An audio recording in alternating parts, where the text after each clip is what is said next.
Bonjour à toutes et à tous, aujourd'hui on se retrouve pour une vidéo de présentation et donc comme j'en fais pas beaucoup, bon certes, aujourd'hui c'est une présentation de comics et non de manga, puisqu'aujourd'hui je vais vous présenter donc la série Doomsday Clock, donc traduite en français l'horloge de la fin du monde ou l'horloge de l'apocalypse. Donc ce comics est une série limitée de comics de super-héros de 2017 et publiée par DC Comics, donc qui en fait un comics assez sombre si je puis dire. Elle est écrite par Geoff Johns et elle est dessinée par Gary Frank et colorisée par Brad Anderson. Il s'agit du coup de la suite directe du comics Watchmen d'Alan Moore et de Dave Gibbons. Et celui-ci conclut l'histoire de DC Rebirth, qui est établi dans l'univers de Bonjour 52. Donc ce comics, il présente entre guillemets une fusion, si je puis dire, puisque normalement Watchmen fait partie d'une dimension qui est parallèle à l'univers d'ici. Donc Watchmen, pour ceux qui ne connaissent pas, je vais faire une vidéo là-dessus, bien sûr, sur mon avis sûr. Donc Watchmen se déroule dans une dimension où les super-héros n'ont plus le droit d'exercer, puisque le gouvernement a interdit l'action des super-héros. Mais un petit groupe de 5 personnes, il me semble, vont quand même continuer à exercer et à faire que ce monde soit quand même meilleur. Et donc, dans ce comics, on retrouve donc les personnages de Watchmen, mais aussi certains personnages de la Ligue de Justice, donc de la Justice League.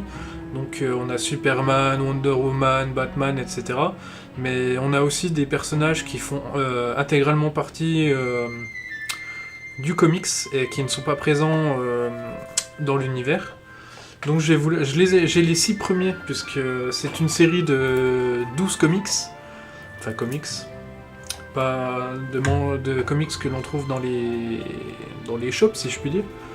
Et donc pour l'instant il y en a 6 qui sont sortis depuis 2017, depuis janvier 2018 pardon. Donc le premier avec Rorschach. Rorschach est donc la couverture est lenticulaire comme vous pouvez le voir. Donc dessus on a ces taches du test de Rorschach, mais aussi le sigle de Superman, Wonder Woman et Batman.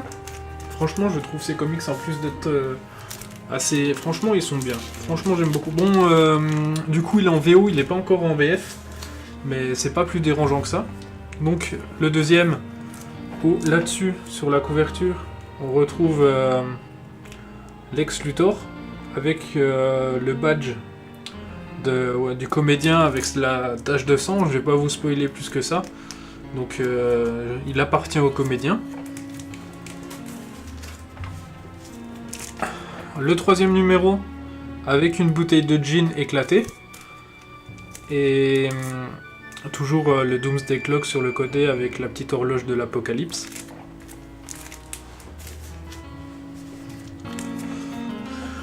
Le troisième numéro avec Rorschach sur un fond d'explosion.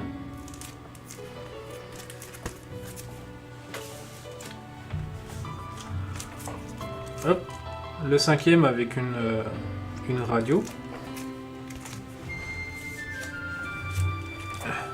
Et le sixième avec des marionnettes.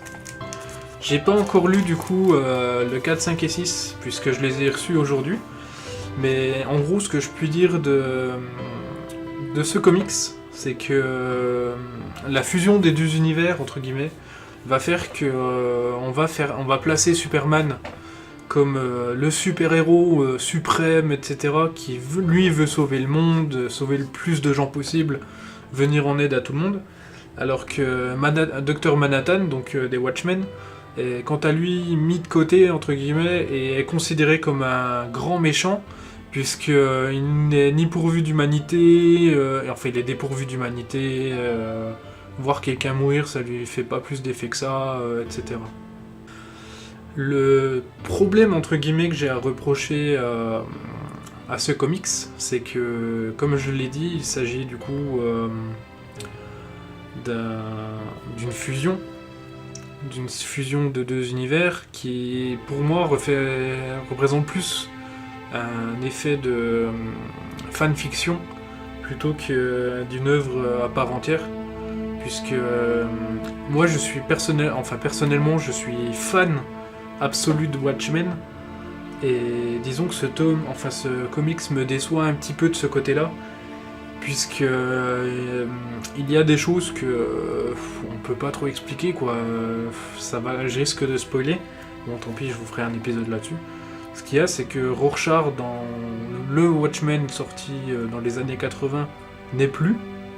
Et dans ce comics, on se retrouve avec un Rorschach qui est limite terrorisé à chaque fois qu'il voit un truc qui se passe.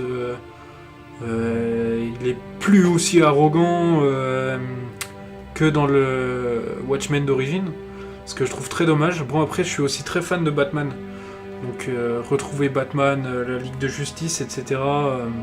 Dans un comics, c'est vraiment la seule chose que j'ai à reprocher, c'est que bon, c'est des bons dessinateurs, bons scénaristes, etc.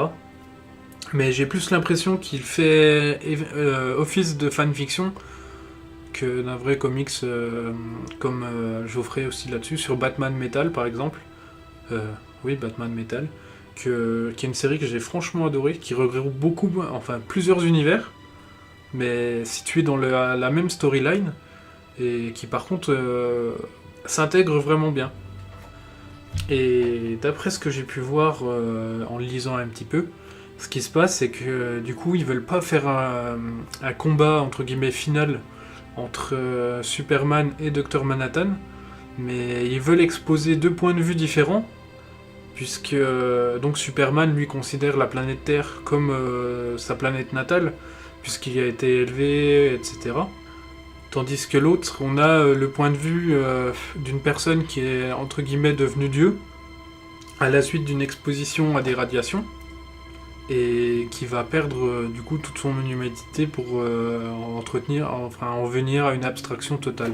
Et ce que je peux dire entre guillemets du coup pour finir, c'est que ce comics c'est bon dans le sens où on revoit les Watchmen à la suite, et non pas comme le Before Watchmen qui est sorti il y a quelques années, qui lui par contre refaisait le avant l'équipe. Et là on a vraiment une suite. Et ce que je trouve dommage par contre, c'est que de 1 ça fait trop fanfiction, de 2 je trouve que les Watchmen étaient très bien où ils étaient, et ça servait à rien de faire une fusion entre Rebirth et The New 52 et la dimension entre guillemets parallèle de Watchmen. Bon, certes ça permet entre guillemets de faire faire du fanservice, puisque on a toujours nos super-héros entre guillemets préférés, etc., qui rencontrent d'autres super-héros, etc., qui vont battre des ennemis et tout. Mais je trouve ça dommage que ça fasse trop étape intermédiaire, plutôt que d'avoir un comics à part entière qui est vraiment abouti.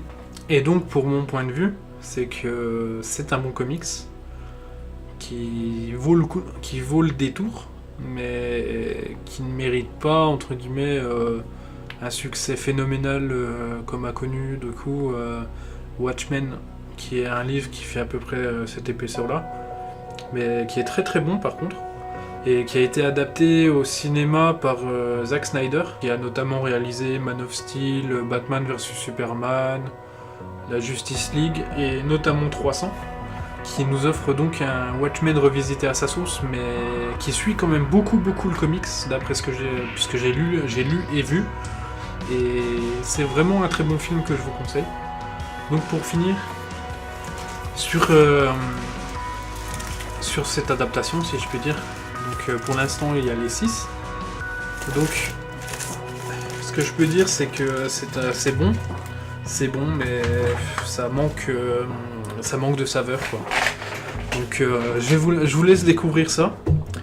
Je les ai achetés sur eBay, donc ils sont en VO, donc il faut parler entre guillemets un minimum anglais pour savoir de quoi ça parle. Et du coup je les ai achetés sur eBay, qui est sur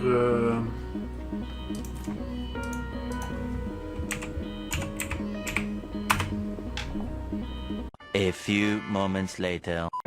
Et donc ces comics, je les ai achetés sur eBay, mais le vendeur ne les a plus, donc vous pouvez quand même les trouver sur eBay pour pas très très cher.